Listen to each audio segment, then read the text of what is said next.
Hello student, आज की class में हम बात करेंगे प्लानीमीटर पर बेस्ड कुछ न्यूमेरिकल प्रॉब्लम के बारे में, जिसमें हम देखेंगे कि जब हम प्लानीमीटर द्वारा किसी भी एरिया का, जो किसी भी टाइप का एरिया है, उस एरिया का अगर हम मेजरमेंट करते हैं तो प्लानीमीटर में हम अलग अलग टाइप के डाटा कलेक्ट करते हैं। तो इस लेक्चर में हम जानेंगे जो डाटा हम कलेक्ट करते हैं प्लानीमीटर के द्वारा, उसके बाद हम उस एरिया फाइंड करने के लिए उसकी हमें कैलकुलेशन किस तरीके करते हैं, कौन से फॉर्मूले हम यूज करते हैं, इसके बारे में हम डिस्कस करेंगे।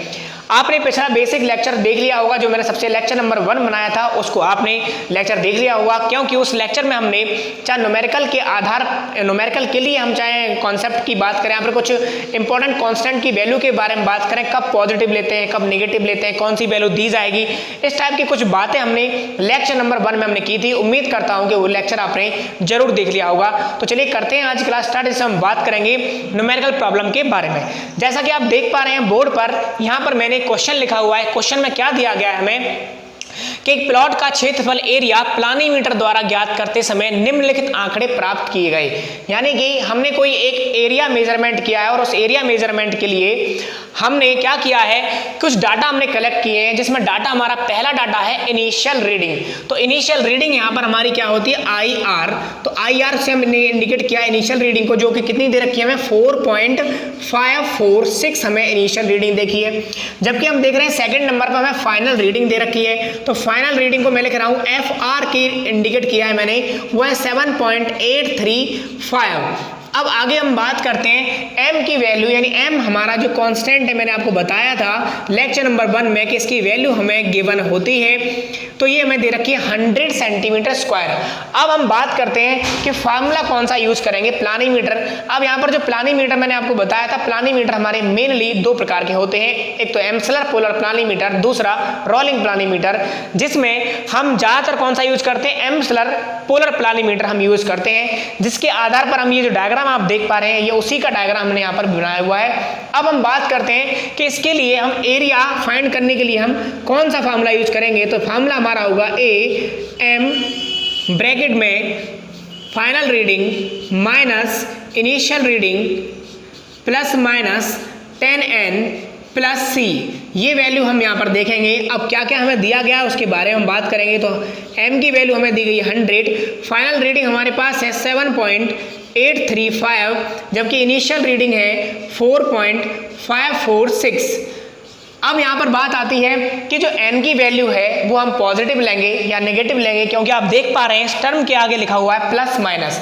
तो मैंने आपको बताया था कि n क्या है, जो चकती का हमारा शून्यांक है, यानी कि जो 0 मार्क है, वो इंडेक्स को पार करने की, जो हमारे इंडेक्स को पार करता है, वो क्लॉकवाइज डायरेक्शन में पार करता है या एंटी क्लॉकवाइज डायरेक्शन में पार करता है। तो उसके अकॉर्डिंग हम n की वैल्यू डिसाइड करते हैं।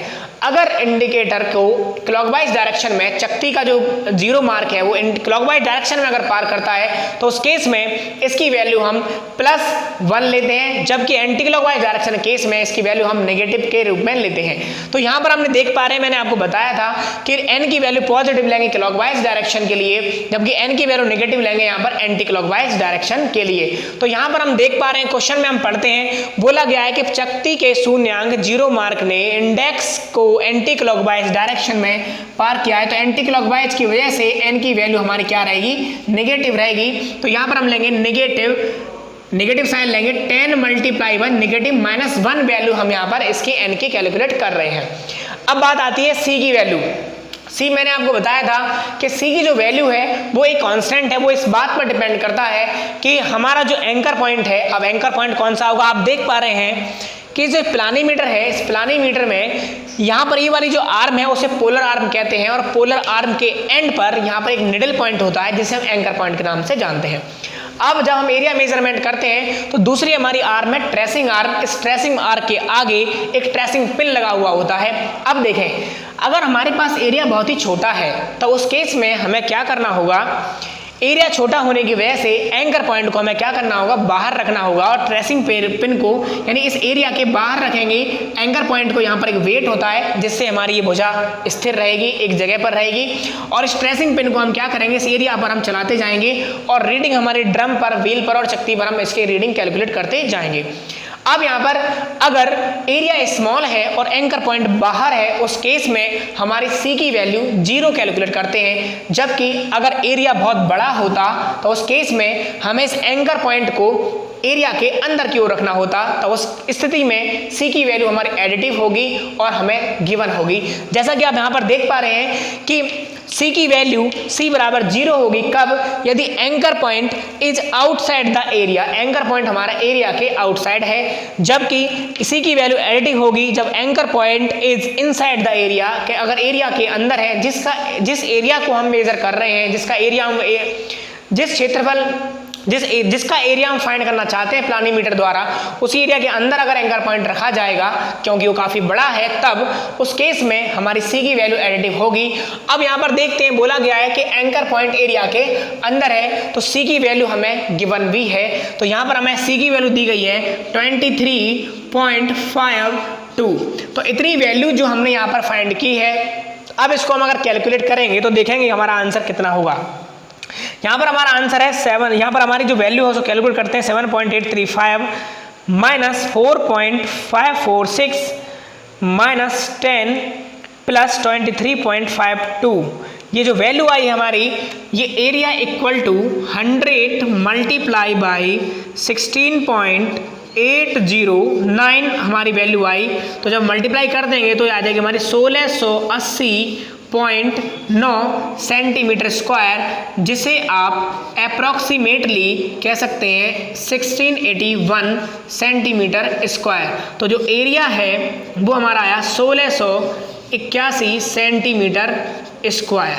ये हमारी वो वैल्यू आई है जो हमारे जिस एरिया को मेजर करना चाहते हैं उसका क्षेत्रफल हमारा इतना आएगा। तो ये हमारी थी आज की क्लास। एक चीज़ और भी है कि जो आंसर आया है ये हमारा स्केल के अकॉर्डिंग आया है। अब अगर यहाँ पर देख पा रहे हैं, इसको हम एक्चुअल एरिया में इसको हम कन्वर्ट करना चाहते हैं तो क्या करेंगे, 1 सेंटीमीटर इक्वल टू 20 मीटर हमें स्केल दिया गया है। तब उस केस में आप क्या करने वाले हैं यहाँ पर कि 1 सेंटीमीटर स्क्वायर इन दोनों का स्क्वायर करेंगे तो क्या हो जाएगा, यहाँ पर हम लिखेंगे 20 मल्टीप्लाई बाई 20 मीटर स्क्वायर। तो ये वैल्यू यहाँ पर पुट कर देंगे तो ए बराबर हो जाएगा 1681 multiply by 20 multiply by 20 metre square में वैल्यू आएगी, और ये वैल्यू हमारी आएगी 1681 मल्टीप्लाई बाई 20 मल्टीप्लाई बाई 20। तो ये वैल्यू हमारी आई 672400 मीटर स्क्वायर। ये उस एरिया को जिसको हम मेजर कर रहे हैं उसका एक्चुअल क्षेत्रफल है, एक्चुअल एरिया हमने मेजर किया। तो आपने देखा कि हमने कौन कौन से फॉर्मूले यूज किए, क्या हमारा प्रोसीजर था। यानी हम ये कह सकते हैं कि जो हमारा लेक्चर नंबर 1 था वही हमारा एक ऐसा लेक्चर था जिसमें हम इसके न्यूमेरिकल या इसकी थ्योरी से रिलेटेड जितने भी हमारे इंपॉर्टेंट पॉइंट्स थे उनको हम डिस्कस अच्छी तरीके से हमने किया, और वो लेक्चर आपको देखना काफ़ी ज़रूरी भी है क्योंकि आप देख पा रहे हैं जो भी वैल्यू यहाँ पर आई है मोस्टली हमने लेक्चर नंबर 1 के पार्ट से ही हमने कैलकुलेट की है। तो धन्यवाद दोस्तों। ये लेक्चर अगर आपको अच्छा लगा है तो इसको लाइक ज़रूर करें, ज़्यादा से ज़्यादा वीडियो शेयर करें और मेरे चैनल को सब्सक्राइब करें, और हमारे ऐप लिंक को ज़्यादा से ज़्यादा अपने दोस्तों में बांटें और उसको लिंक शेयर करके हमारा सपोर्ट भी करें। धन्यवाद। इसी तरीके से वीडियोस देखने के लिए मिलते हैं नेक्स्ट लेक्चर में। बाय। अगर आप स्क्रीनशॉट लेना चाहते हैं तो ले सकते हैं।